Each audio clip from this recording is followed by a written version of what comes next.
Well, I guess we may as well get started. I'm sure more people will join us as we go along.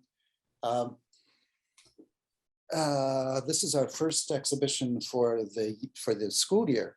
So I would like to, first I'll introduce myself. My name is Colin Ripley. I'm a professor here at Ryerson University and curator of the Paul Cocker Gallery here in the Department of Architectural Science. And so I would like to welcome you to the opening of our exhibition, our virtual exhibition on new schools and what new school of a certain era. And you'll find out more about that as we go along. With the curator of the show, Alex Bozikowicz. And Alex is an architecture critic for the Globe and Mail and co-author of Toronto Architecture, a City Guide. He's also written for publications including Toronto Life, Azure, Metropolis, Wallpaper, and Dwell. He's a Canadian National Magazine Award nominee and winner, and Alex has been with us a number of times in the department, so we're glad to have him back. Catherine Naismith will be responding to Alex or having a discussion with Alex tonight. Catherine has spent her career at the forefront of Canadian urbanism, and I want to stress at the forefront, with a particular interest in traditional urban form. Build projects include the Alton Mill for the Seton Group, an adaptive reuse of a derelict stone mill for arts purposes. She's completed Heritage Conservation District Studies and plans for Harvard Village Phase 1 and 2, Riverdale Phase 1, Fort York, and Madison Avenue. She's the former publisher of an e-journal, Built Heritage News, and writes for many other publications.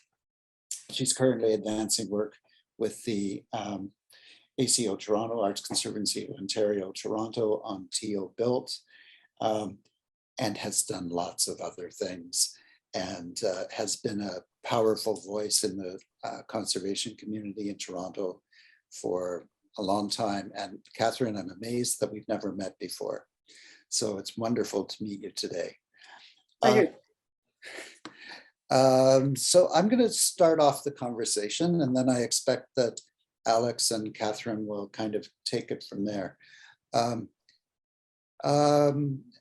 Or Alex, did you want to give us a tour through the thing first, through the exhibition first, before we start with questions? Yeah, okay. Thanks, Colin. I think that's probably good just to set it up. I don't have a really long talk prepared, but I would like to just sort of give people an introduction if they haven't seen it yet, because it's been live and not password protected for just the last hour or so. So it is at newschoolexhibition.net. And I will be sharing that around on all my channels, but maybe we can get that in the chat here as well.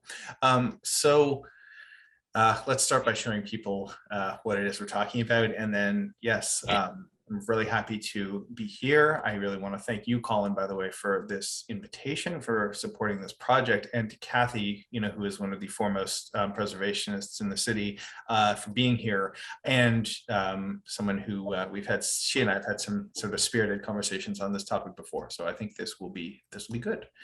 So I'm going to share my screen to begin with. Okay. All right, are you seeing my screen? Yes. Yes. Okay, excellent. So the show really centers on a specific body of work, a set of public schools that were designed in Toronto, mostly for the old city of Toronto's Toronto Board of Education in the years from about 1958 to 1965. So there's a very specific group of schools that are at the heart of this. But it also, I think it's important in setting up this story to talk about the larger story, or rather two larger stories. So one of those is the history of school building in the city, and the other is what was happening in school architecture in this period across the country and in Britain and the United States, because there's clearly some ideas that traveled from elsewhere into the Toronto school boards and into these buildings. So I will begin with the intro. So we're looking at one of the one of these sort of core buildings in the exhibition, which was designed by the Toronto Board of Education staff in the years right around 1960. This is in the Beaches. It is now known as Glen Ames Senior Public School.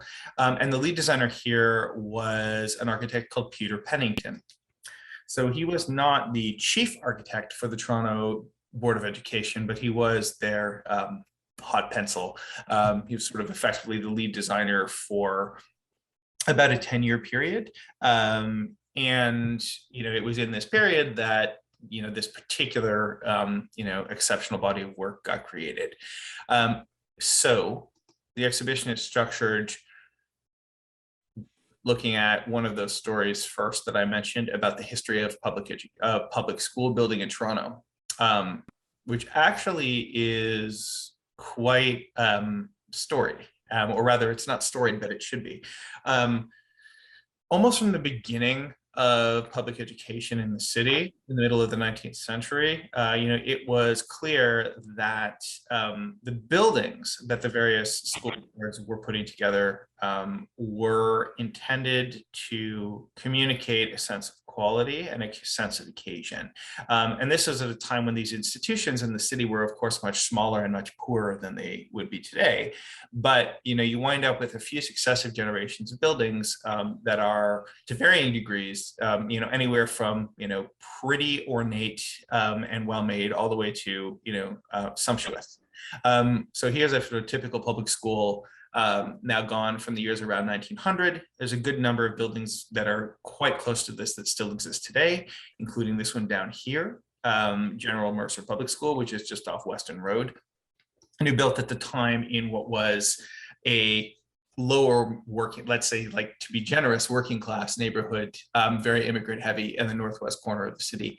And if you look at the floor plans that are visible there on the right, you can see that this is actually quite a straightforward building, very utilitarian in terms of its plan, essentially double loaded corridors on 2.5 floors, no, 3.5 floors in this case, I apologize, and a central meeting hall and auditorium in the center. So, we would see a lot of this with, as is the case here, little sort of dollops of classical ornament, nothing especially fancy, but very capable, largely utilitarian building, but very capably handled, spatially quite generous and built well. That's even more true with the kind of showcase buildings. Here's Jarvis Collegiate. This is a photo actually published in 1927.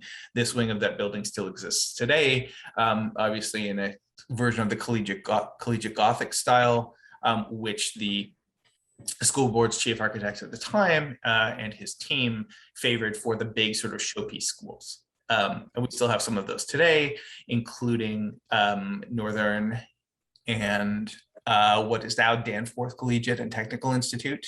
There are about half a dozen of these that were created in the 1920s and 30s, either in the collegiate Gothic or some sort of quasi-modern or deco style, or somewhere in between, that are still around today. Then later, sorry, let me interrupt myself. Another thing, I wasn't able to get good photographs of it, but another point to mention here is that the school board architects all the way along were a pretty distinguished group. They were and quite intellectually ambitious. So by the standards of Toronto and Toronto architecture in the early 20th century, it was a small though growing city, not very culturally conservative.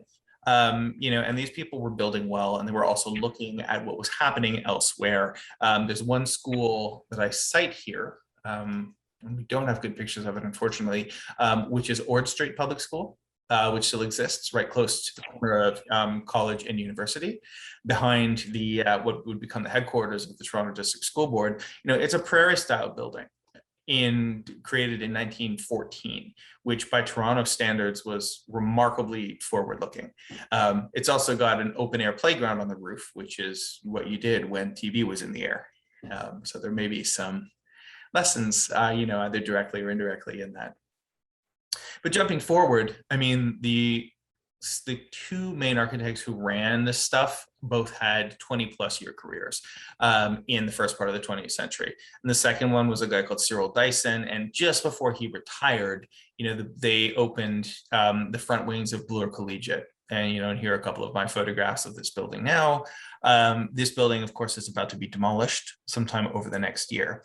And what you see here in a few bits and pieces is a mix of historicist and sort of very conservative modern styles. The glass block, is a very 1930s thing, which became fashionable in educational architecture around the Second World War, and which was not much used in Toronto even into the 40s.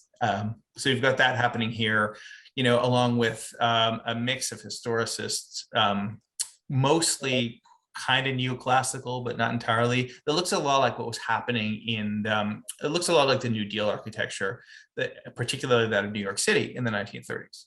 So, I mean, backing up, this history has not been written at all. A lot of it is quite good. A number of these buildings still exist today. And when you look at them closely, in their historic context, they're actually better and often more forward-looking than you might expect. And they're all under threat, or many of them are under threat. Jumping forward into the modern period, which is really the focus of this, we have some precedents for modern elementary schools. This is the Corona Avenue School that Richard Neutra expanded in the 1930s. And we see, a very clear example of the indoor-outdoor classroom, which was one of the main themes emerging in educational architecture in this period, which, then leads to the Crow Island School in the suburbs of Chicago, completed in 1941, if I recall correctly, by what would become Perkins and Will and Eliel and Eero Saarinen working together. And that, becomes very influential across the United States and in Canada, and versions of this land in Toronto, starting with, a very direct copy of the Crow Island School, which happens, I'm going to jump ahead to the suburban schools to show you, where are we here, in Etobicoke. So it was called the Sunny Lee School. This was designed by John B. Parkin, and it was completed in 43. So John B. Parkin, for those who don't know, the Parkin firm was, the leading modernist firm in the country for a good 20-year period. And the sort of chief designer through most of that period was John C. Parkin, no relation to John B. Parkin. But John B. himself was also, while of the older generation, was a modernist and was, quite ambitious in pushing forward new ideas in schools in particular. So you've got this building, which still stands, built in the early 40s, during the Second World War. And you see this this axo here. The classroom, is a gathering place for, large group activities. And then you have this, what was called a project room, where, basically people can get dirty. You're cooking, you're playing with dirt, you're making art projects that are messy. And all of this is designed to allow different things to happen and children to explore and to learn in an independent manner, which was very much in the air following the teachings or the ideas of John Dewey in this period. So independent and small group activity, above all, the idea that the child should think for himself, always himself, of course, was important. And you see a sort of idealized version of that happening here. So, kids have room to do their own thing, and outside is important. The connection to the outdoors is very important. Now, this is the Sunny Lee School here. You can see already another kind of important theme that comes up, which is that all these big ideas and ideals wind up being compromised. So whereas in the Crow Island School, the gardens outside each classroom, there are teaching gardens that have been carefully designed. Here, it kind of looks like you've got sod and, a spindly little tree and not a lot else. So, and this is typical, right? Some of these ambitious and forward-looking projects, wind up being executed in Toronto as elsewhere in a way that's kind of, missing a few bits and pieces, slightly on the cheap, with some of the elements that are seen as crucial, are seen as not crucial, being, pulled out. This is a modernism value engineered. Having said that, though, what I think is exciting about this period in part is that, there were some There was a lot of creative freedom given to the architects who got school projects. They were happening fast. They were happening on fairly low budgets. The fees were middling, but people got to try a lot of things. And so if you look carefully at Toronto, you've got this school, for instance, in Etobicoke, just off the West Mall, which is designed by Peter Dickinson. Which spatially you can see on the left here, the classrooms all are organized in a row, which is a much more typical model and obviously cheaper and a little more efficient than what we're looking at. But I mean, exposed wood ceiling, exposed glue lamp beams, Canadian designed ringmaster lights, pendant lights in the classroom, and this, sort of ceremonial, slightly structurally flashy little canopy over the front door. So, I mean, people are trying to make some architecture happen and succeeding. Looking forward, you end up with some other weird things. This one, this is in a photograph taken just after it opened. This is a school that happens in the 60s in Scarborough, designed by John Andrews, the architect of Scarborough College and, in part of the CN Tower. And he designs a school called Belmere, which obviously this is a classroom, which obviously we're seeing in an unfinished state, but you get the idea here. There's a skylight up top, lighting around the edges, and this classroom is a separate unit. So the idea is that when you're in the classroom, it feels like being in a separate house. There's this idea of the classroom almost as a dwelling, which, it was said, makes the place more comfortable for students, especially young children, and allows for, a sense of a domestic atmosphere rather than an institutional one. So this is kind of a one-off, but there are, if you look carefully at the metro schools, there are a few other one-offs that are quite interesting, like that one. Moving forward in time with the high schools, you get George Harvey, which is the first, arguably the first big Miesian building in the city, in York Township. This is on Keele Street, finished 1950. And that's a building that's likely to be under threat, by the way. And then briefly, we touch on the 70s where, there was this strange era in which classrooms with windows were seen as undesirable.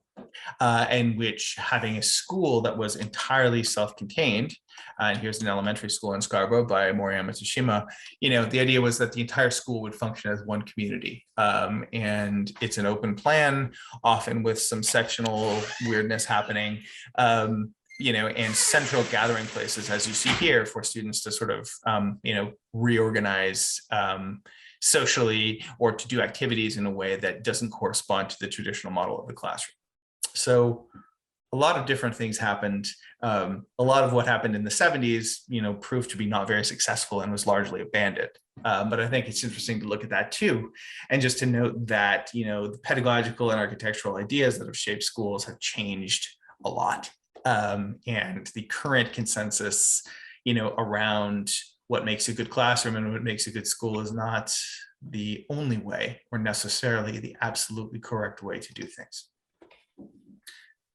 So having said all of that, the real heart of this is the Toronto Board of Ed. And these schools, they did what I could refer to as the Pennington Schools. So, the Toronto Board of Ed, while the suburbs were growing quickly, the city was also growing. And the city also had a lot of old schools, which at that point in the late 50s were anywhere from 40 to 70 years old. And there were a lot of issues with air quality, with fire safety and perceived danger of fire. And so a lot of schools were demolished and rebuilt. Others were expanded. This one we're looking at here is Winchester in Cabbagetown. Where in 58, 59, the board bought or expropriated essentially an entire block, tore down a bunch of houses and built a new building in the foreground and the new playground there. So, obviously the first point to make here is that something like this would never, ever, ever, ever happen today. The idea that public schools or indeed any other public institution would have the right to essentially blockbust an entire block in an existing neighborhood to create new public facilities, is something that is, miles from where we are today. And I think one could say, as with other aspects of architecture and planning, that reflects an extreme from which we moved very quickly and very aggressively, and perhaps too far. Was it necessary to do that? I don't know, but is it a good thing that it is unimaginable to create a new building on a comfortable site for public purposes these days? Also, maybe not. But the point is the architecture. The central point here is what these guys were up to. Here you've got the Toronto Teachers College, built a few years earlier, designed by Peter Dickinson. He also designed, Dickinson did, the headquarters for the Toronto Board of Ed, which still stands at 155 College Street. It now belongs to the University of Toronto. But Dickinson was a Brit from London, trained at the Architectural Association, and for those who don't know, he went on to design what's now Meridian Hall, the O'Keefe Center, and a lot of other things in a very short career. The link being between him and Pennington, both were English, both were trained as modernists in England, both brought over a very particular attitude and a set of stylistic ideas linked to the Festival of Britain. So in 1951, the Festival of Britain in London was intended as sort of a typical exhibition of British culture, as these things are, what's happening in business and culture and industry. But it was also a real sort of a celebration of having survived the war, which was seen by many people as having, sort of strong progressive undertones. And it happened on a sort of temporary fairground in the center of London. And then Churchill basically had the whole thing demolished very, very shortly thereafter. But what came out of that was, here in the colonies, this very flashy, decorative brand of modernism, very English, that Dickinson brings over, and then Pennington, who was trained in Manchester, very definitely brings with him as well. So here we are, a couple of drawing and a model from the TDSB archives of a couple of schools. On the left, that one was built and survives. The one on the right was built and was demolished about 5 years ago in Regent Park. If you look carefully at the Winchester School here, if you look at the chimney in the lower left, we'll see more of that in a second.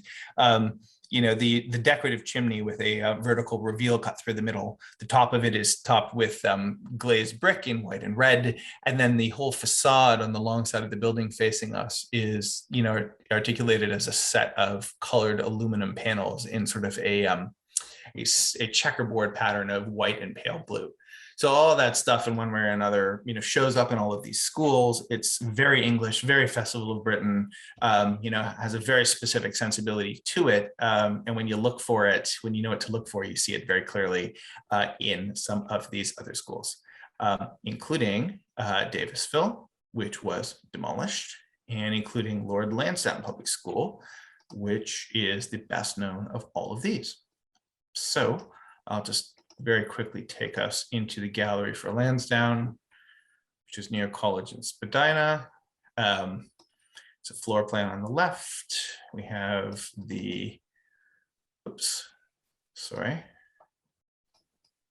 RAIC Journal, July 1961. There it is on the cover, and the school's issue. There's the front lobby and a photo taken a few years ago. You can get a sense of the building from this aerial that it's got this one rectilinear chunk, this one box that's got a gym and kindergartens. And then the school is classrooms organized into this more or less circular model with service spaces in the middle. So, it looks like a crown. It's very playful. The chimney stack, is decorated with a multicolored spiral of bricks, which looks like candy canes. These giant tapered columns are holding up the main sort of crown-shaped volume, and then the form of those columns is echoed by, a similar smaller thing down at the front door, so kids can pick up on it and see it down at their eye level, and perhaps make the connection between the larger and the smaller. You get into the school and you encounter this circular lobby, with, a circular coffered ceiling. some nice millwork. I think this is walnut, which you also see in all of these other buildings, very flashy terrazzo floors. So, you get the sense that these are like very visually interesting on purpose, very playful, intended to catch people's interest and to stimulate both students and staff intellectually. And Peter Pennington, talking about this school, Lord Lansdowne, says basically that. He's got an article in Canadian Art Magazine in 1962, which is, as far as I can tell, the only thing he ever published as a piece of writing, in which he says, let's read the text so I get it right. We wanted to create a gay building, a happy school for children. We hope that by creating a school of unconventional shape and using bright colors and appointments with a certain flair, that we might stimulate the children and the school staff as well. So there's a lot more to say about this, but I mean, the general point here is that you had a specific body of ideas happening at this point in history, some of them stylistically coming from England, but others coming from elsewhere in Europe and the United States. Here's Winchester, since what I was talking about. And there's both a creative freedom and an understanding on the part of the architects and the people they work for that building well and building creatively is the goal. And it's taken for granted that a certain amount of creative license is allowed, and it's taken for granted that quality architecture and interesting architecture, is a cultural practice and, is relevant to what's happening in the schools. So architecture isn't, simply a matter of, keeping the water out and, hitting the budget. It is also perhaps about expressing some ideas and opening people's minds. And that is, really what, I more than anything else is the central point out of all of this stuff. These buildings are good. They are interesting. They're of a very particular time and place, but they also reflect this larger moment in the culture in which architecture and public architecture was privileged and had a certain amount of room to run. Before I wrap up, I'm just going to show this. Unfortunately, I wasn't able to get some archival images of this school in by tonight, but we will add them after the fact. This is the Central Tech Arts Center, 1961 or 62, designed by Macy Du Bois, a young American architect who has come here from Harvard because of the Toronto City Hall design competition a few years earlier. And he delivers what is probably the first brutalist building in the city. Which is now, still working more or less as intended with these north-facing studios, a very hardy interior of exposed concrete and quarry tile. Still looks great, but it is also kind of unfortunately falling down. The concrete is in really, really raggedy shape. So the point here is that there were other things going on beyond Pennington. There were private sector architects who were working on schools for the Toronto board, some of which are very significant, and many of which are now potentially in danger. That includes my favorite. Kathy and I have been together, what was built as Parkway Vocational School. So this is a sense of the model here of what this looked like. And it was built more or less like this. Parking garage and upstairs auto shop, large volume in the center for classrooms for mostly vocational classes, and then an auditorium and pool to the left. This thing is giant. It is much more spatially complex than it needs to be. It is, 6 stories tall, even though it's sitting on a 6-acre site, which is probably not necessary. The auto shop originally was on the 2nd floor. So because the auto shop is on the 2nd floor, you have to deliver this little kind of Niemeyer-esque ramp to bring the cars up to the 2nd floor. So, I mean, this is built very quickly, not especially expensively, but with support from the federal government and the provincial government at a time when vocational schools were happening quickly. The central point here is that, Pennington obviously got to play. You see a lot of Corb in this as well, and you see a lot of spatial decisions that are just like kind of really hard to justify in purely rational terms. So maybe this is a good place to wrap up, actually, because this school, I suspect, is going to be in trouble. It now doesn't really have a clear constituency because it has become an adult learning center. And it is falling down. It's in very bad shape because it's been not maintained at all over the last 20 years. And the Toronto District School Board's land agency has expressed a desire to redevelop it. So this school, which is not especially highly valued culturally right now, no one is really, ordinary folks are not really going to go to war for this thing, is likely at a point in its life where, it needs major reinvestment and probably a new purpose, or it could get torn down and sold for, tens of millions of dollars. And I guess, Kathy, we perhaps can start here, but I think, a crucial point to all of this is that, these buildings were done well, but also they are not really well valued at the moment. And so heritage, the question of whether they should be saved or why it's not an easy case to make right now.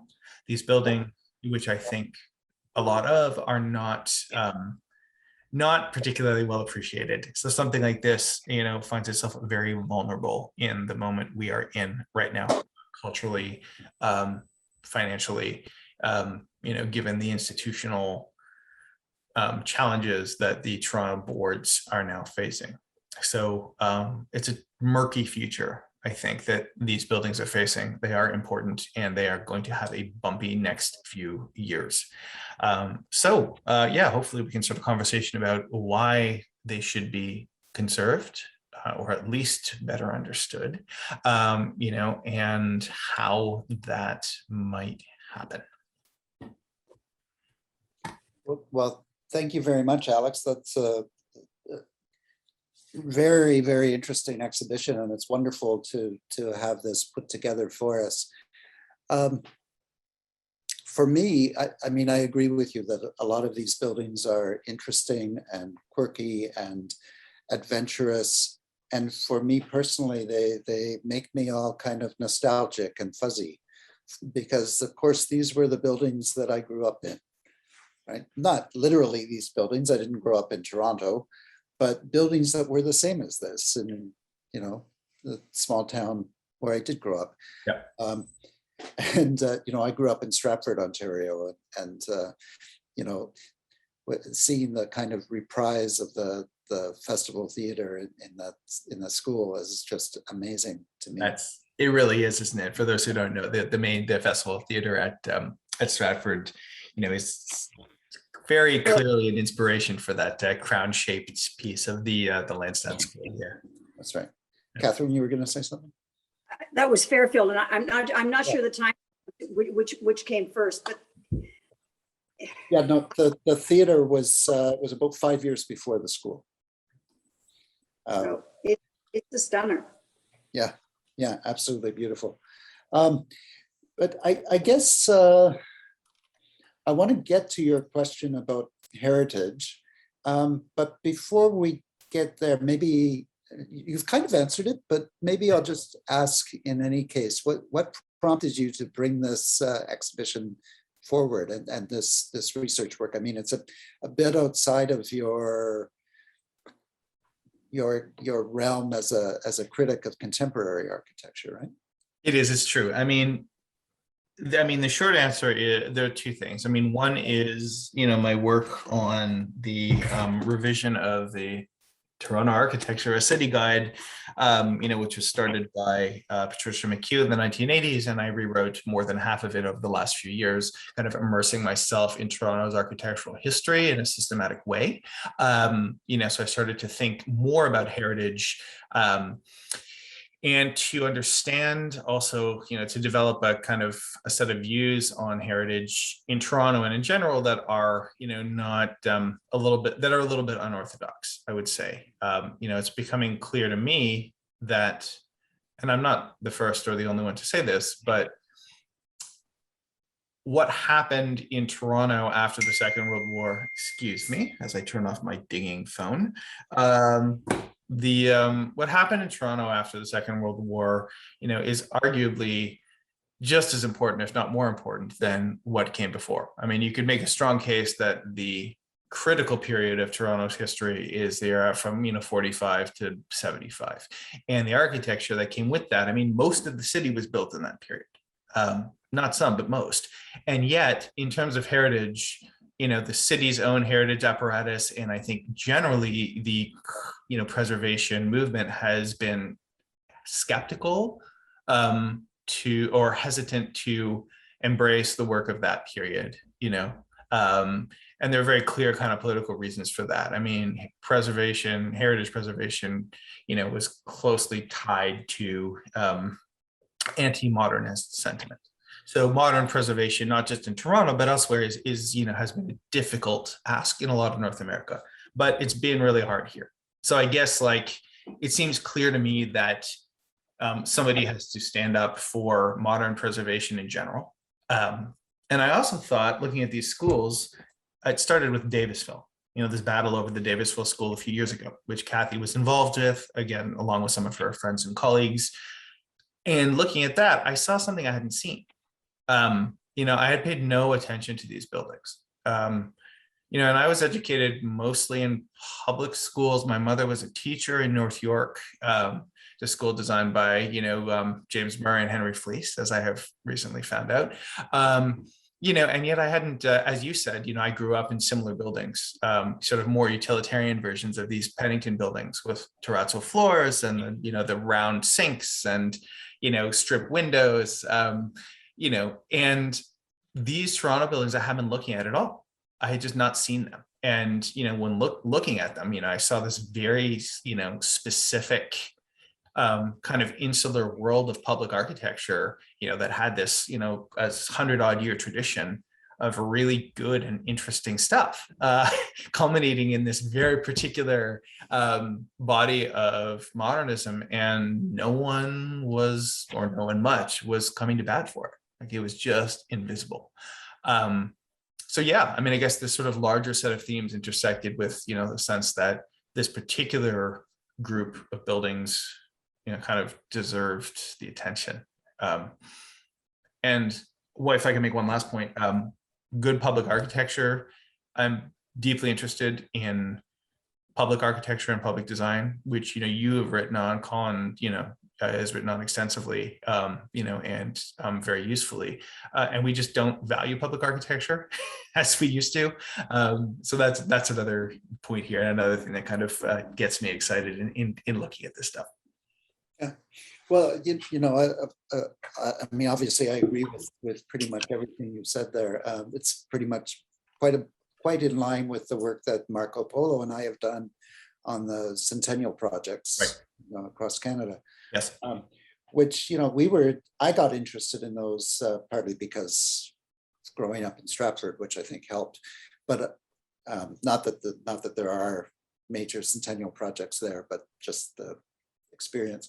But a lot of those buildings are at the point of either needing extreme makeovers, let's say, just to meet current requirements, current functional requirements, right, or they're in danger of being destroyed. Yes. And on one hand, I felt like that was almost like getting rid of my childhood. Which brings us to the whole question of preservation and conservation, and some of the, you talked about it as a political issue, and it is a political issue, but I want to say a political issue with a small p, in that it's more about the public than about governance. Right? It's about how people see architecture.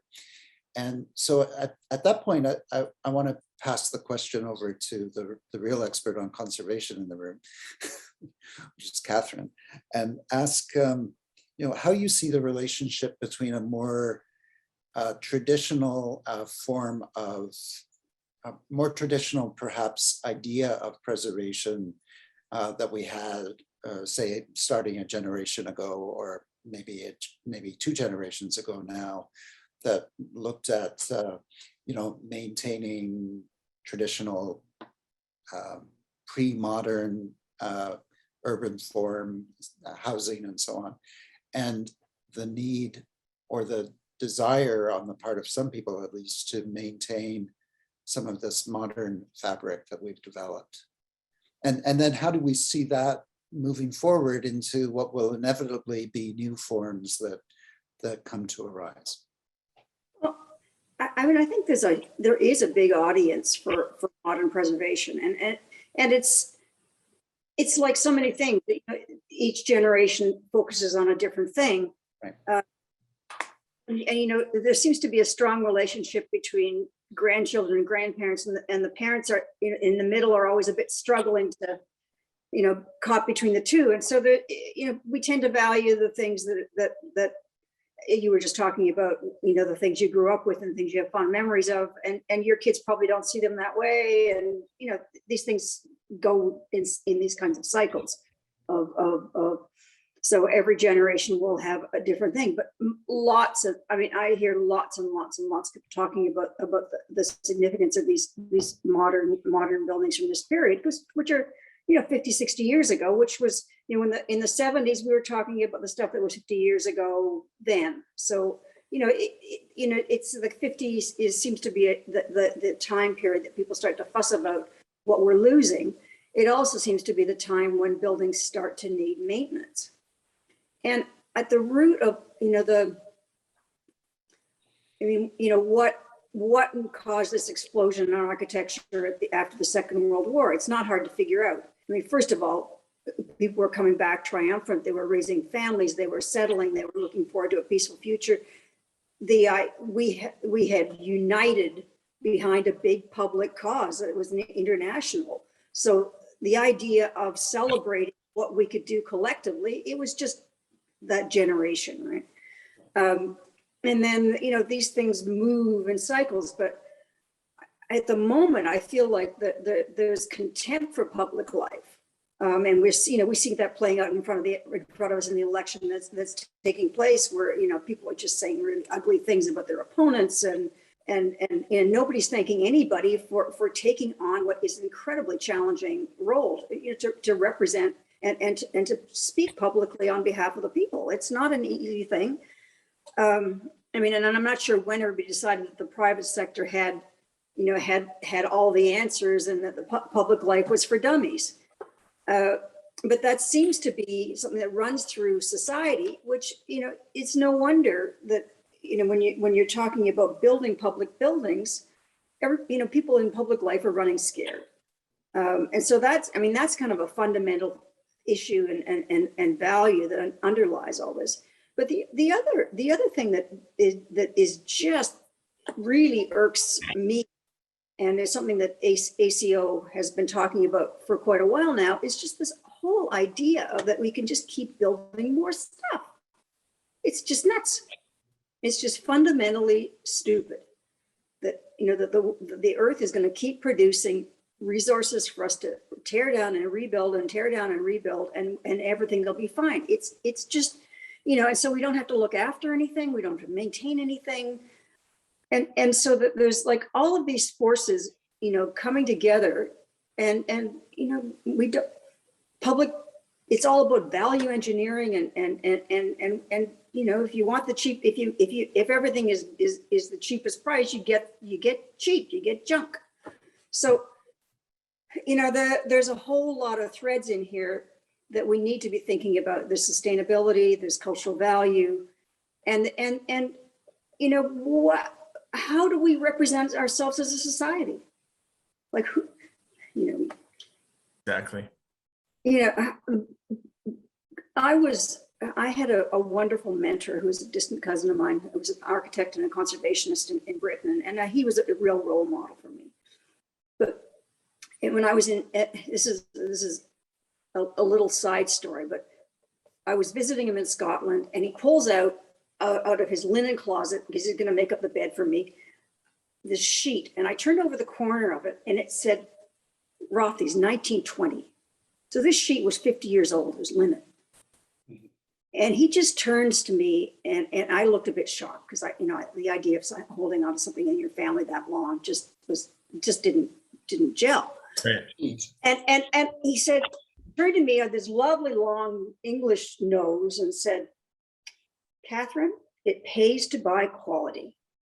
And that has stayed with me my whole life. I mean, I think I've told that story many, many times, but it's kind of the foundation for how we should build. I've talked about building well, and that's linked to sustainability. And you know, in a good building, it has cultural value because it's a celebration of who we are and the people who built it. But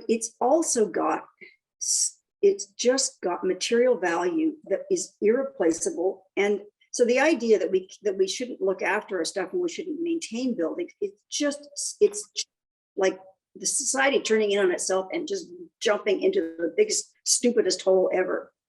I agree. I agree. And I love your passion on this, Kathy, but I guess I would say another point here is that the pursuit of economy does not always actually pay off. I agree with a lot of what you just said, but one of the values that is especially acute when it comes to this Toronto schools question, is this very perverse idea that if it's nice, we shouldn't have it, right? And that if it's nice, it's got to be expensive, and therefore we shouldn't do it.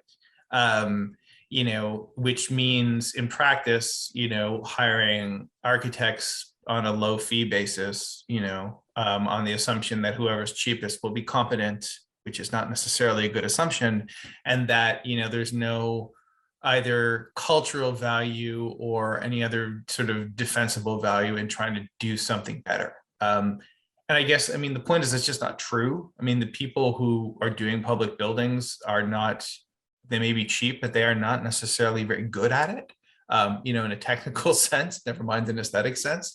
And when you look at these Toronto schools, the Davisville thing, which brought us together on this issue, I found it really interesting to engage Joey Jimo's firm, Joey being a prominent heritage architect in Toronto, to look at the school and to decide how it might be, how the significant heritage aspects of that building might be conserved while doing all the stuff the school board needed to do. And he was able to do this quite quickly, and decided, and determined that the cost of doing all this would actually be cheaper than what is actually happening. So I really wonder, I don't want to snipe endlessly at, the people in charge of these schools, but there is often a perception that working with established people and the people who can deliver the lowest fee through, your kind of established processes will get you a good result and save you money. And those assumptions are not it's not just a question of trying to do things for the right reasons, which we should do, but trying to do the cheap thing doesn't always get you a result that's cheap, which is interesting. Well, I don't want to make the claim that that these architects are not competent, right? I don't think you are either. I don't think that's what you're saying. No. But it is true that if you have a lower fee, you have less money to pay people to put their time into working out the issues. Yeah. Right? You have less of an opportunity to produce excellence. Well, and also, I think one thing I have learned in writing about architecture, I was never trained as an architect, but the client is really, really important. And when an architect doesn't have clear direction, and when an architect doesn't have an adequate fee, their creativity, their experience, their technical knowledge becomes all the more valuable. So, when you've got, as you do in these situations in, educational architecture today, or public architecture often generally, you've got a sort of confusing situation with a lot of cooks in the room. You don't necessarily have a lot of money to play with, and in that kind of situation, having people who have, strong ideas and, really good chops is more valuable, not less. If you have less money, you need better architects, who have more time and more resources. And I think, unfortunately, a lot of people in the public sector, who are in charge of making these decisions don't really grasp that dynamic. You know, the whole question is cultural, but you've been referring to us being together. I just wanted to take us back to in 2018, the Architecture Conservancy in Toronto held a symposium on Toronto schools at risk. And we were in the Danforth Technical Adult Learning Center, and we held the symposium there. And it was like, there was a lot of great things said that day, but I found the most illuminating presentation was from Steve Shaw, who's administers building maintenance at the Toronto District School Board. And he's like, I'm not signing up for his job. It was extraordinarily complex, the world that he has to work within. Toronto District School Board is not in charge of its maintenance budget. It hasn't got the ability to raise funds. It relies on whatever money comes from the province.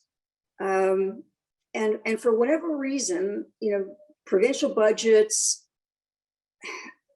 maintenance just and you can see it across the system, whether it's schools, whether it's universities, just neglect of public buildings. This week there was an article, a piece in CBC that Alex is pointing to about all the school buildings that are in this maintenance backlog, which is several $billion. If we don't get on top of that, we're going to have to rebuild everything. We're going to lose it all, and disruptive. It's just like across the board, just a complete, absolute, unnecessary failure. We just have to put the money in and look after the things that we've got. I mean, there's bound to be the odd school, that for whatever reason needs to be repurposed or sold. Yeah. But demolishing is just like, that's just feels like it should be the last resort. I think though too, I think the Toronto situation, in some ways with these issues we're talking about are general and they apply across the country and beyond, but the Toronto situation is very convoluted. And so the politics are very tricky. And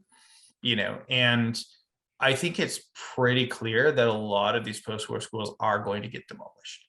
They shouldn't. I agree with you, for environmental reasons, at least, that they shouldn't. But in that context, we're going into a period over the next 20 years where, I would say that Toronto is likely to grow, and really Toronto should be growing much more rapidly than it is. So the idea of selling off public assets at this point in history, I think, is foolish.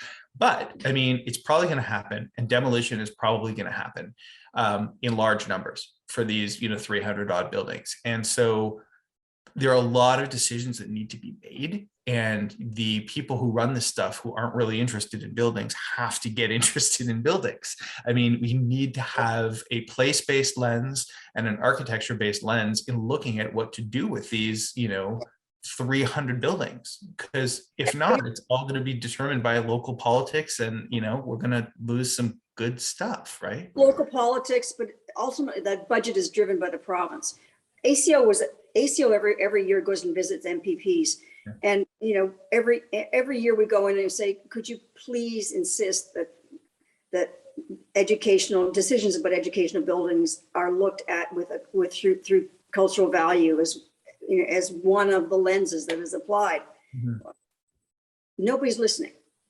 Well, Kathy, this is true, but it's not quite that simple. There's a slightly snarky comment here from one of our audience members who says, City of Toronto Heritage Planning, this person says, never needed a practical reason or rationale to designate worthless junk in comparison to these gems.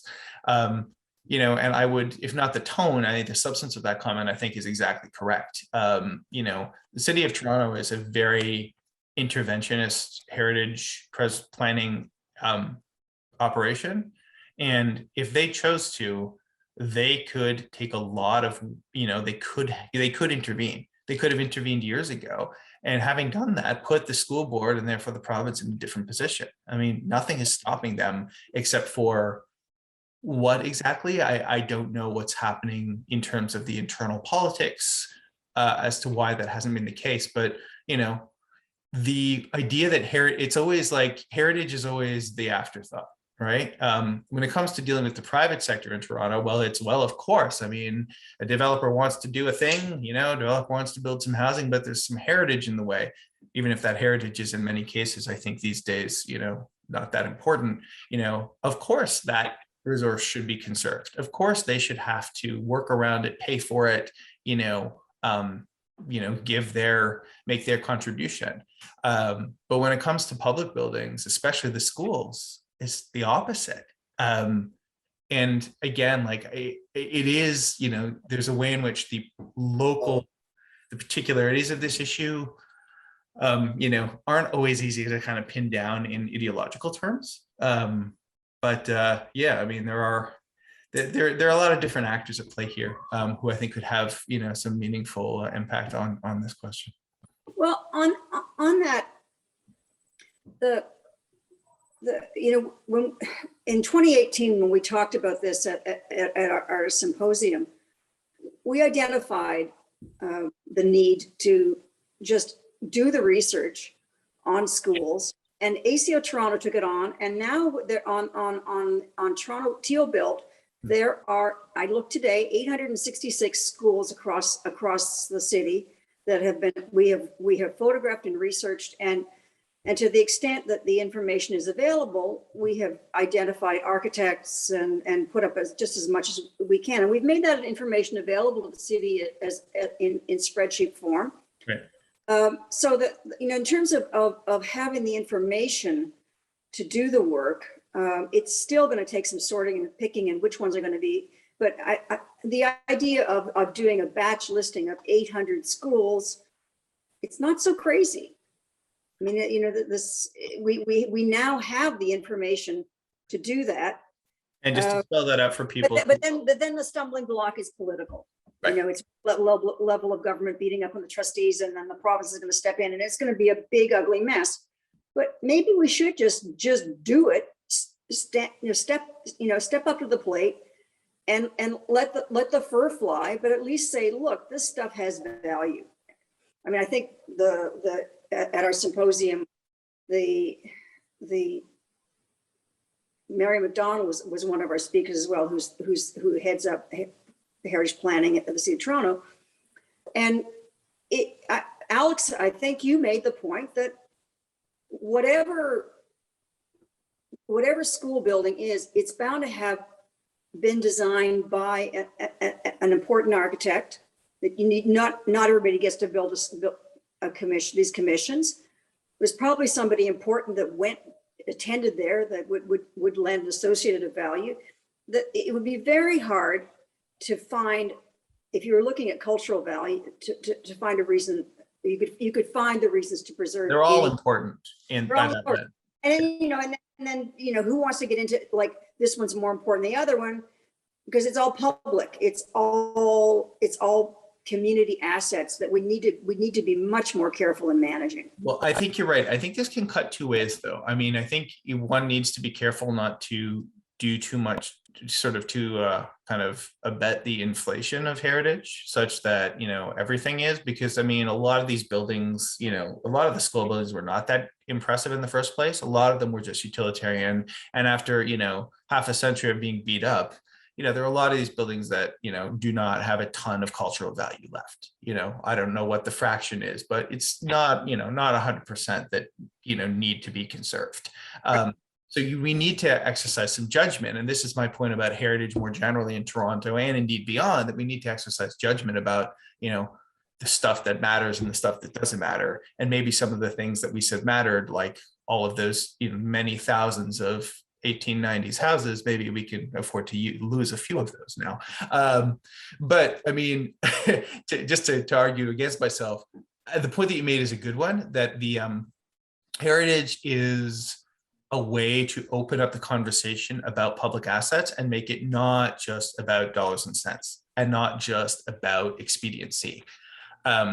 Because as soon as you get into testing the heritage value of a site and thinking about conservation, I mean, you're getting different people at the table.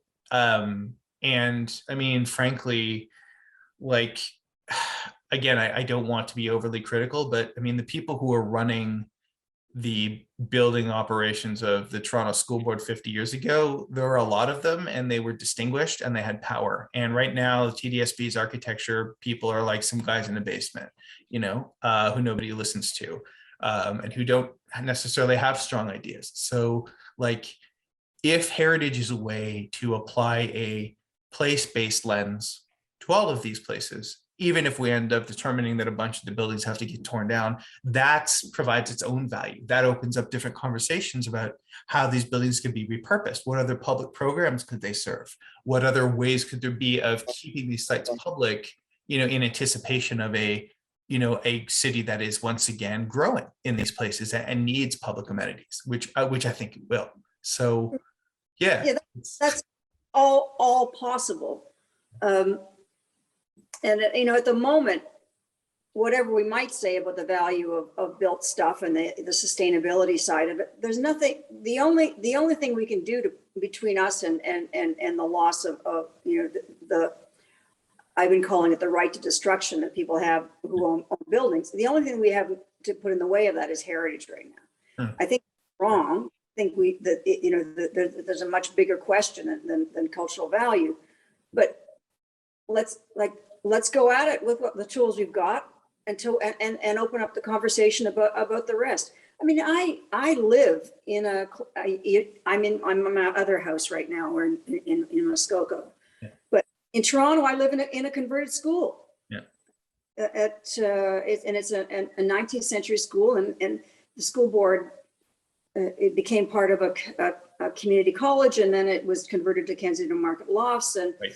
And I can tell you, we've been going through our 100-year repointing schedule and the maintenance on the building, and it's big dollars. If you walk into our building lobby right now, you'll see the place looks like hell because we've been spending all the money we have on fixing the outside because it'll be good. That building will be there in another 100 years. Yeah. So we're investing in the long term in a way that it just needs to happen. Yeah, needs to happen. And, you know, there is this weird, again, like when you start to delve into the state of schools in Toronto and in Ontario, but especially in Toronto, there's this weird thing where over the last 20 years, there has developed a political consensus that buildings don't matter and building maintenance doesn't matter. And, you know, the Tories started this and the Liberals allowed it to continue. And now, you know, we're 20 years into a process where, you know, everybody in education has been convincing each other for 20 years now that, you know, as the North Toronto school trustee put it to me, we're not in the business of buildings. Well, I mean, when you own a $10 billion real estate portfolio with, you know, 700 buildings in it, yes, you are. Like, you need to be good at it. You need to know what you're doing culturally, technically, economically. And it's a hard, like, you know, again, that's kind of, the politics are a little bit nuanced of this, but like it, you know, there needs to be a more emphasis placed on, you know, actually taking care of these places as places. Yeah, and you know, part of this like veneration of the private sector over the public sector drives the practice, the stuff around maintenance. You know, the school board identifies a whole list of projects they're going to do in any given year, and then they got to put it out to, like, you know, we're going to fix the roofs, we're going to fix this, and this. And they make their list, they make their tender documents, they put it out to public tender, and then they pick the lowest bidder. Yeah. And if something isn't on that list, or there isn't budget for it, you know, the process to get repairs done is so complicated. Yes. I mean, I don't know the answer to this, but I wonder whether the school board with 700 buildings to look after wouldn't be better to be running its own in-house construction division and just looking after it, like internally, and, you know, and setting up its budgets so they have direct control over it rather than everything having to go out to, you know, this complicated public tenders where that process absorbs a lot of time and resources, and I'm not sure it gets you better results. I think you're right. Unfortunately, there was a big scandal around this, you know, a few years ago that TDSB in particular was, you know, got in a lot of trouble because their staff were found to be, you know, abusing their, you know, to be not doing their work, you know, and we don't have a lot of faith in this, but I guess, you know, when, you know, the Penton Schools were built, the Toronto Board of Ed, which again was much smaller, had an engineer running their buildings division, as opposed to someone who doesn't have those qualifications, which is the case today. And at least 3 staff architects, including Pennington, plus, a ton of consultants. I mean, they had the chief architect was a big deal. That was the plum position for any architect graduating, was to be, it was a great honor and a privilege to serve in that capacity. Right. And this is again, I don't want to pick endlessly on TDSB, but an organization that does a $3 billion budget can afford to have a chief architect and a distinguished chief architect. I mean, they spend hundreds of millions of dollars a year on building maintenance. I mean, they can afford to throw around, a couple $100,000 to hire good consultants. They can. They can, and they should. This becomes this kind of question. Office politics that kind of determines everything. I'm just going to interrupt here. This is great, and I'd like to just keep you guys going forever, because I think you could. But we have 15 minutes left, and we do have at least a couple of questions. Oh, good. I'll just say, the last time I did any work with the TDSB was over 20 years ago. And, I don't know if her title was chief architect, but the person at the helm at that point was very good. Sheila Penny. Yeah. Well, that didn't end well for her, unfortunately. Yes, yes, I'm aware of that as well. All right. So question from Stephen Job, who I don't know. How did the brutalist TDSB office administrative buildings at Etobicoke City Civic Center and in North York fit in with the schools or not? How did those turn out so well? Ooh, well, the North York building, which is where the school board is headquartered now, is kind of a mixed bag, I would say. But the one that was the Etobicoke, I think it's a training center for the school board now, is next to the old Etobicoke Civic Center. It's a brutalist building by Shore and Moffat, if I recall correctly, and it's really, really good and in fantastic condition. And they're hoping to sell it in the next few years and see it demolished and sold as part of the project that will also do the same with the Etobicoke Civic Center next door. And to me, if that's not a heritage building, I don't know what is, but we shall see. We were involved with an amalgamation job after amalgamation, in which the former school boards in North York, Toronto, and so on became amalgamated, and so we were dealing with those buildings and 155 College, and I guess they're in the City Hall in Scarborough. Is that right? I'm sorry? Were they part of the City Hall complex in Scarborough? Yes, they were. That's right. Yeah. It was a fascinating project dealing with those buildings. Anyway. Well, it's the political headwinds have been heavy, but I mean, if you look at the 155 College, I mean, that building, which was the old Toronto board's headquarters, the Peter Dickinson building, is fantastic, a really high quality building. And it had the previous headquarters of the TDSB behind it, which was built in 1912. When they did the building in the 60s, they took the 1912 building and moved it backwards. And it's still sitting there, in the backyard of the modern building now. And there was a third building there that was a storage warehouse. So you had this very interesting complex of buildings. And, the TDSB sold all that to the U of T for, I can't remember the number, but some absurdly low number. I think it was 15 million bucks, which is another point. When you have assets, even if they're not that good, selling stuff is, you're making a bet that, it's going to be good financially to not be holding this asset, which, has been a very bad bet in Toronto over the last 25 years. I mean, if TDSB still owned all the property that it had now, that it had 20, at amalgamation, there would probably be hundreds of millions of dollars ahead, from where they are now, even if they just kept those buildings standing, kept the lights on.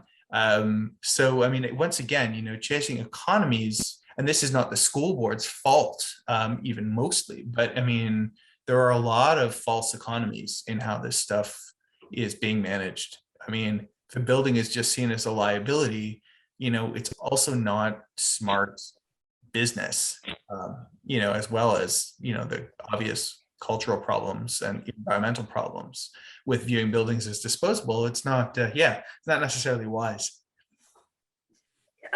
I think one of the other things that we're missing too is that when it was the Toronto School Board, the Toronto School Board managed all its own had its this taxing power and controlled its own budget. Right.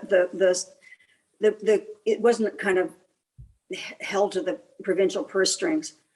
On that 155 college, I just want to add a little thing to your story. While they were building the new building and moving the building behind it, they moved that building a foot every night, and they hooked up all the hydrant water again in the morning, and everybody went to work. So that building was fully occupied through the construction. It's just like an amazing story in so many ways. Unbelievable. That's incredible. Yeah. Days of the St. Lawrence Seaway, people were moving buildings all over the place, so they just moved this one. But to have it move it while it's occupied, that's brassy, that's nervy, and that was the spirit of the times. There weren't so many lawyers involved in everything. That's amazing. I see something in the chat box. I'll just remind everybody, if you have a question or something you want to say to the panel, please put it in the Q&A rather than in the chat.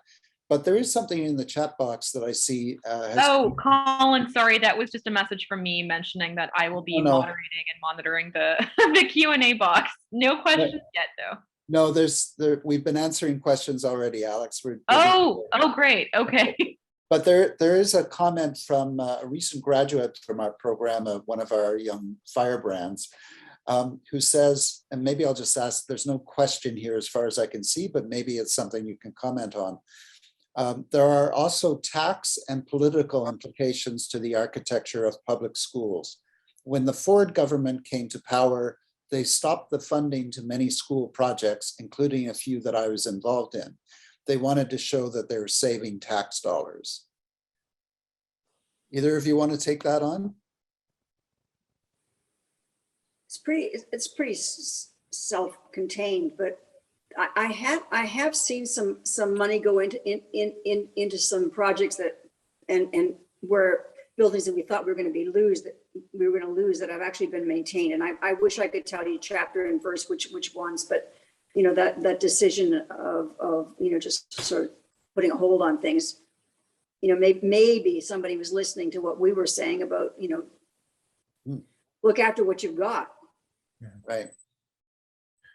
Well, I mean, the Ford government obviously has a hostile relationship with Toronto, and the main Toronto board, the TDSB, has a often contentious relationship with the Ministry of Education when it comes to these facilities questions.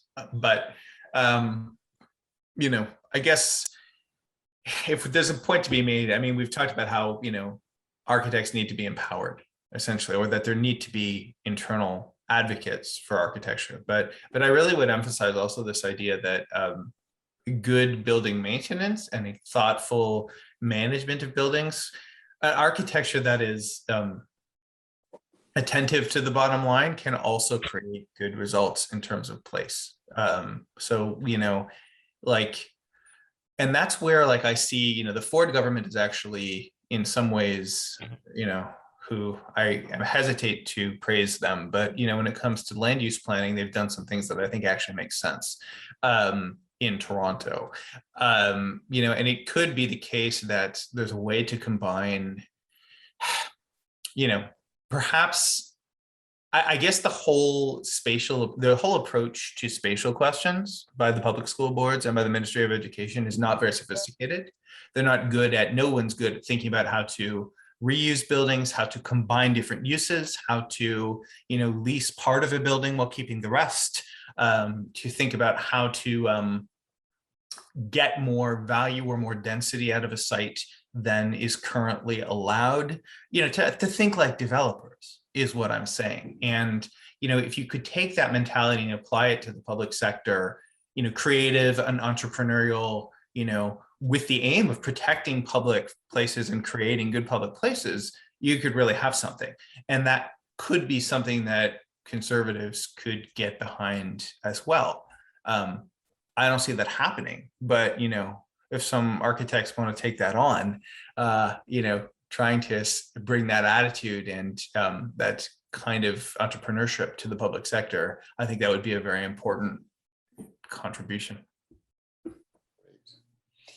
Well, I think we're just about out of time. We've got about 5 minutes left. So maybe I'll just ask our two panelists if they have any kind of concluding thoughts that they'd like to bring forward. Catherine? I think we've had a pretty good go at it.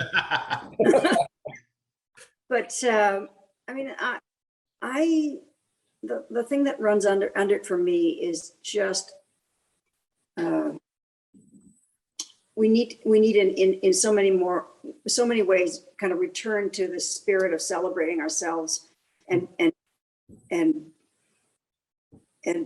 celebrating the things that we can do together, and entrepreneurial maybe, but sometimes just taking the time you need to do something well is time worth spending and time worth paying for, and it's we need to think of it as investing in ourselves and in our community, rather than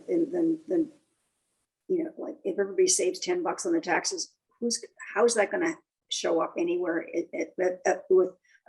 as anything of lasting value? I completely agree. And, Colin, I really applaud your work with Marco Polo on the Centennial projects for helping to sort of change my mind about this and to help me come to understand the importance, the cultural importance of building well. And this would apply to landscape as well. But, collective projects, nobody remembers the politician who, kept tax increases below the level of inflation.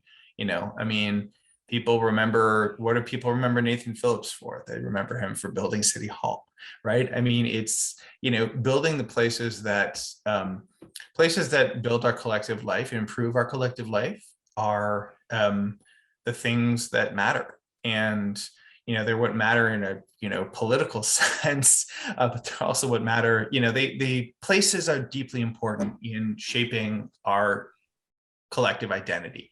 And I think in this city at this moment in history, both the identity of the city and the physical and the built form of the city are really kind of up for grabs and are about to go through some very significant change. And I hope that the attitude that Kathy was just articulating is one that we can carry forward, thinking about places and public places as, with ambition, with intelligence, and with a sense of their cultural importance as well as their, as well as the bottom line.